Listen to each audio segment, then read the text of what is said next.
Parenting has always been a difficult job, the most difficult job in the world, I believe. But it has become even more difficult with the onset of the digital age. How so?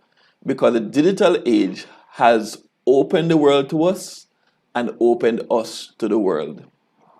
It has extended the borders of the home so that the parent has more monitoring to do. Gone are the days when to keep your child safe, you just need to lock them inside and keep them off the road. Well, the road is now in the house through the internet.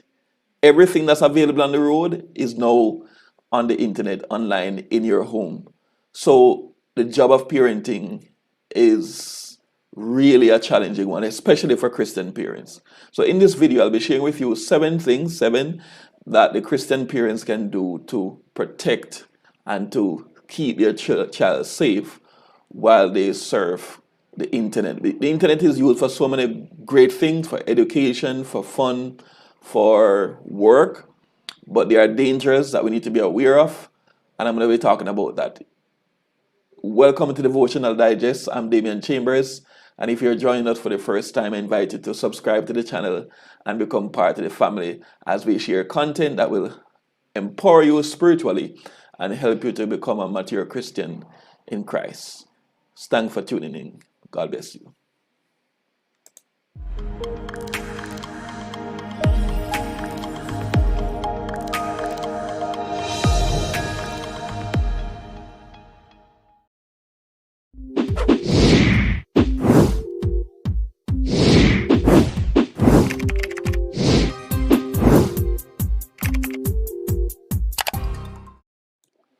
All right. Happy Sabbath and welcome, guys. So delighted to have you. Thanks for joining another Devotional Digest.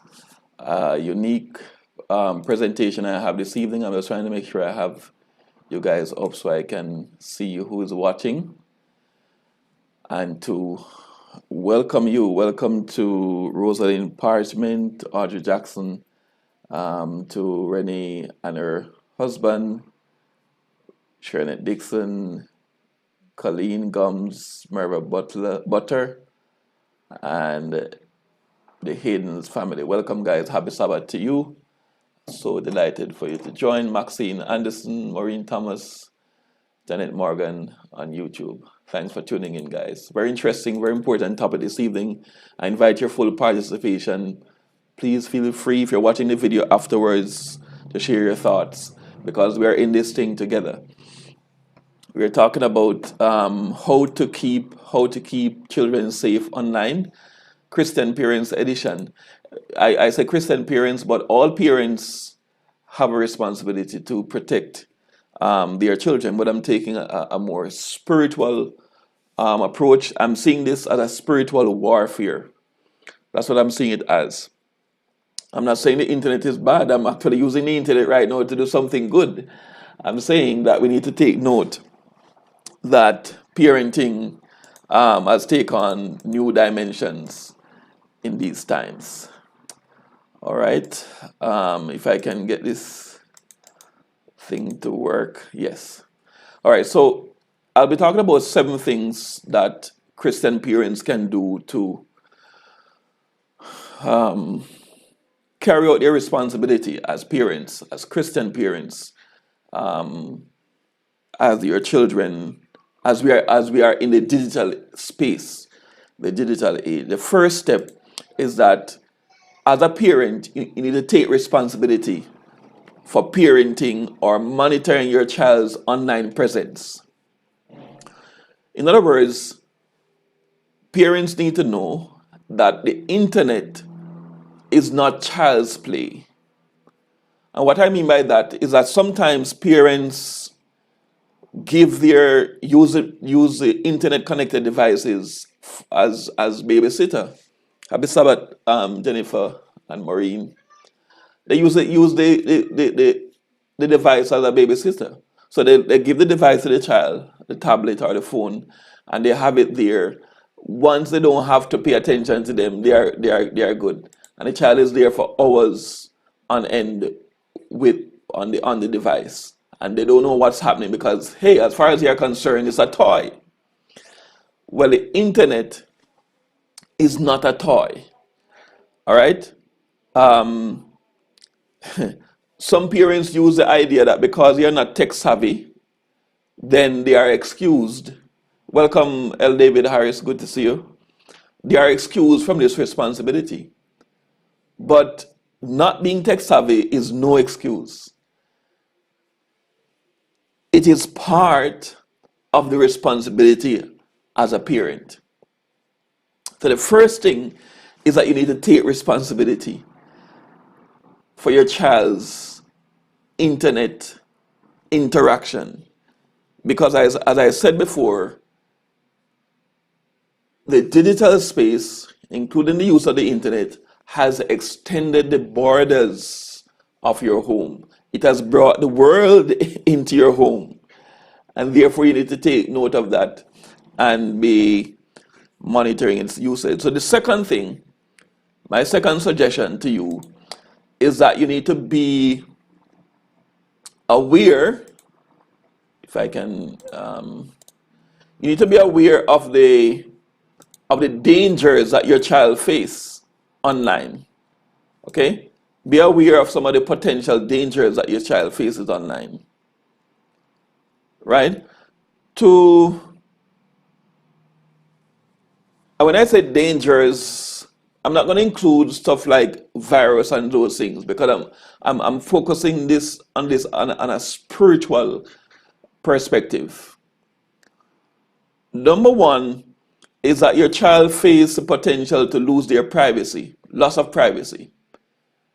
And once they lose their privacy like that, it opens them up to different things, right? So you have to recognize that. You can't just let your child loose on the internet. Later on I'll talk about the age-appropriate restrictions. But do not just let them loose, all right? It can come back to haunt them later in life, and it can come back to haunt you as well. So take note of that. The second danger is unwholesome content. Unwholesome content, including pornography, violence, various ideologies, people teaching them that a man is a woman and a woman is a man. People teaching them that it's okay from male and male to get married and stuff like that. People trying to recruit them into different groups, the lodge and so on. Then you have, or to radicalize them, political groups. You have gambling as well. Online gambling is there. And I would add also addictive gaming. Online gaming, as I said last week, can be very addictive. And if your child is hooked, they're going to have problems focusing on their work. So that's unwholesome content. They all can also face scamming online. And if you think that a young child can be scammed, I got scammed when I was about just 10 years old. Not online, but in person. So persons are always looking out to take advantage of the naive. Another danger that your child faces online is damaged reputation. I hinted at this earlier, but the idea is that what your child do online is not child's play. And so what they do online can come back to haunt them later on in life. So be aware of that. You also have the occult and extremist groups who try to recruit them. These are some of the dangers that they face. So you need to be aware of them. And so the third thing that you need to do is that you now need to educate your child about the danger or the potential danger that they face. And let them know that whatever rules, whatever regulations that you implement, it is for the sake of their own protection. So try not to let them feel like you're just being a joy killer, but explain to them why these rules are important and the dangers that they face. And children children are aware of danger, and they will, they will take steps. For example, I tested my son recently. I told him I'm going to let him take a taxi, and I just wanted to hear his feedback, and he said that he would not take any taxi because he doesn't want somebody to take him away. And that was interesting for me because I never even had a discussion with him. But he formulated in his mind, based upon what he hear around him, that taking a taxi can be dangerous. So children can understand danger. That's the point I'm trying to make. So explain to them the danger that they face. Explain to them that the internet is not child's play. Explain to them that not every place on the internet, just as though you don't allow them to go every place in society, you don't allow them to go every place online. All right? So that's important. So education is important. A part of the education as well is to give them online safety tips. So you teach them certain best practices about how to operate online. And I'm going to mention a few of them in a little while. These will help your children to be educated and empowered. And this education is not just for when they are young. This education will go with them, because there will come a time when you cannot monitor them as you used to. So the education is very important. Point number 4 is that you want to implement age-appropriate restrictions on internet usage. Age appropriate, I say, because different age, different rules will apply. Let me quickly give you some general rules. Happy Sabbath, Cynthia. Let me give you some general rules first. Just not in any specific order. One of them is that you must teach your child not to attempt to meet with somebody that they met online. Don't make any form of arrangements to meet up with somebody in person whom they met online. Always inform their parents about persons that they interact with online. And parents need to know that social media is not the only place where people interact. Most of the online games allow for interaction. So if your child is playing online games, you need to be aware that your child can be communicating with somebody, a total stranger. So you need to ask them about that if they play games online, and ask them about the people that they interact. Who are they? And what are some of the conversations that they have? Be aware of that. Another general rule is that you ask them not to share any personally identifiable information with strangers or with persons they meet online, right? And to inform you if anyone made them feel uncomfortable in their interaction online. Now, for ages 10 and below, you're going to, this child, the child that is 10 and below, their interaction with the internet should come through you. All right? And I can put this even up to age 12. Up to age 12. Their interaction with the internet should come through you. It doesn't mean that they will not use the internet outside of your presence. But whatever email address, whatever account that they are creating, you should be the one to create it. And most of these apps these days that children use, they allow for parent-child setup, where a child cannot create an account unless a parent authorizes it. I know Google does that, and there are other apps that do that. So the point is that at this age, right, their interaction with the internet should come through you. Also, you want that they do not have you do not have them going off in their rooms with an internet connected device to do what they want. You must always be aware of what they're doing online. always, no secret, right? No secret at this stage. Then from age, when they become teenagers, up to age 15, you want to keep internet connected devices in open areas. So, for example, I tell my son, when I allow him to be on the internet doing stuff, the laptop must face where everybody can walk past and see what's happening online and what he's doing at any time, right? That's how the setup is.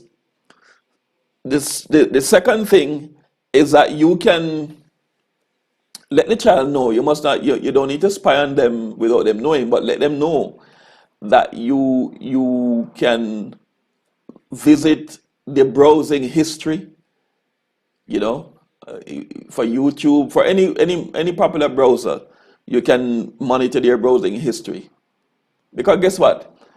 Look at it this way. You know, some people might think that it's not trusting your privacy. Anywhere your child, once a child is a certain age, especially high school age, the teenage years, anywhere they go, you have an obligation to know as a parent. So anything they do online, you have an obligation to know. All right? So that's my recommendation. When they're above 15 or 16, they're about approaching adulthood. The key thing is education and relationship. You know, you'd want that they would have been educated already and they would have understood the dangers, and you have a good relationship with them so that you can continue to guide them and to monitor them and to keep close to them. Very important. Just know that the virtual world is a part of our world.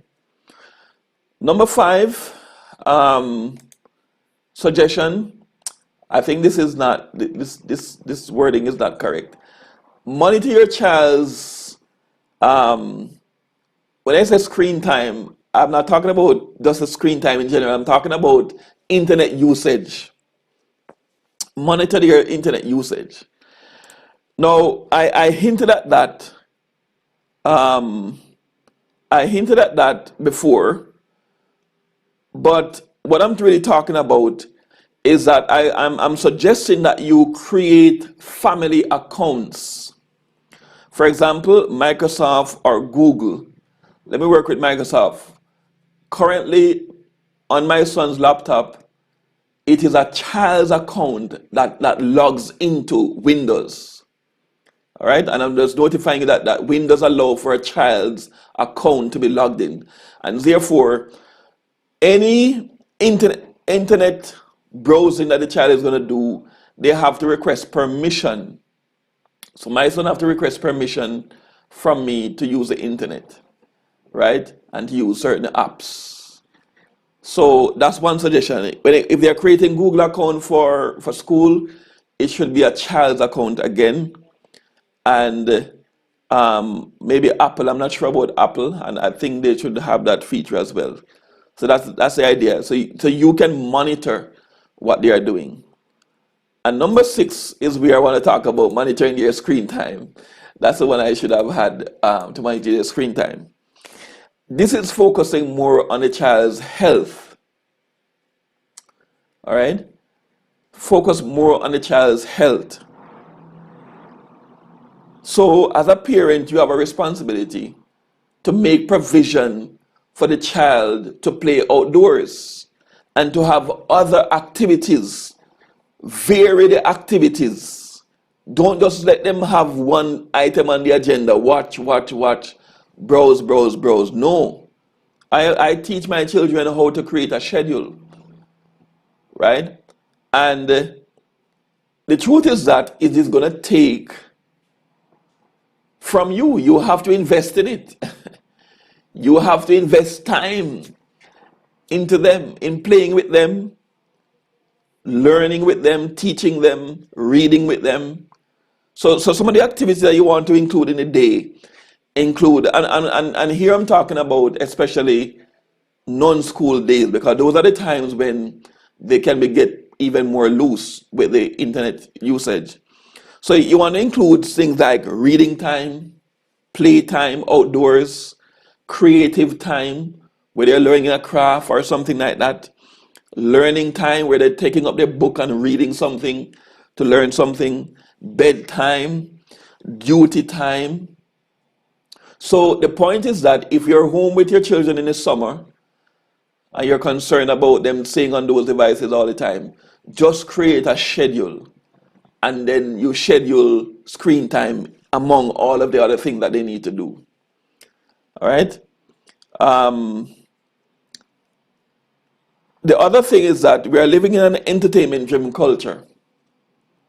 And it is possible to spend hours online feeling busy but doing nothing and wasting your time. I preach a sermon to my son every day, almost, that, listen, the people that you're being entertained by are creative people. But if all you do is to watch them, you're not going to be creative. So you have to spend some time investing in your own creativity by learning something and doing something that others will want to watch. All right? So it's important that you monitor your screen time. And finally, I would suggest is that you need to maintain a close relationship with your child. Relationship. Very important that you stay close to them. Build a relationship with them. I don't know what your ideas are, but ensure that you have relationship with your children and they can talk to you about anything and you can talk to them about anything. You can reason with them, because I tell you that the devil is going to interact with them. And when I say relationship, part of that relationship is that you must practice to inoculate your children. What do I mean by that? To inoculate your children. Inoculate them against the ideologies that you know will confront them. So before those ideologies confront them, you should confront them with it. But in a way, for example, here's a conversation you can have. You can say, tell me, son, what do you know about LGBT? What do you know about, what's this one now? Talk about a woman turning into a man and vice versa. And then when they explain to you what they know, you'll be shocked. You'll be surprised to know what they know. Then you now have the opportunity to explain to them the right thing, discuss it with them, give them perspective. So that's why you inoculate them. So before the world confronts them, you confront them. Because you know what is out there. Tell me about gambling online. Tell me about scamming. And talk with them about these things. So that when they are confronted, they are prepared to overcome and to make right decisions. The truth is that the Bible says you must train up a child in the way he should grow, that when he is old he will not depart. Your responsibility is not to replace their decision making, but to help them, to empower them with decision making. But when they are very young, you have a responsibility to shelter and to guide them until as they grow and can take on more responsibility, you help them to make right decisions. So those are my few thoughts. For me, brothers and sisters, it is a spiritual warfare. And we have a solemn responsibility as parents to ensure that the next generation continue the tradition of worshiping God, of serving God. But this digital age can sweep them away if we are not careful. Despite the advantages that come with it, it can really create some damage. So it's very important for us, as I said earlier, if you're just joining us, it's very important that you take responsibility.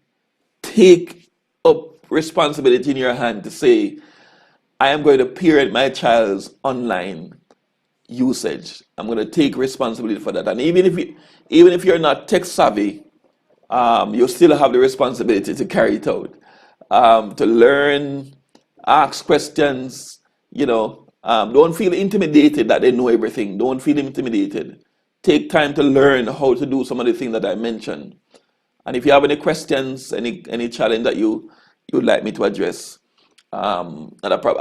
I praise God for the privilege of being tech savvy, a tech savvy parent, but there are parents who are not, and you are the ones that I'm praying for and encouraging to take full responsibility, because internet is not child's play. All right. Thank you so much for watching. It's a shorter program this evening, but I felt it was very important for me to address this, following up on my presentation last week about social media and your prayer life. I felt that parenting is another area of spirituality that needs to be dealt with, especially in this digital age. All right? If you're just joining us, if it is your first time watching Devotional Digest, feel free to subscribe to the channel or to follow the page on Facebook. And let's keep together as we continue to grow together in the kingdom of God. God bless you and have a happy Sabbath.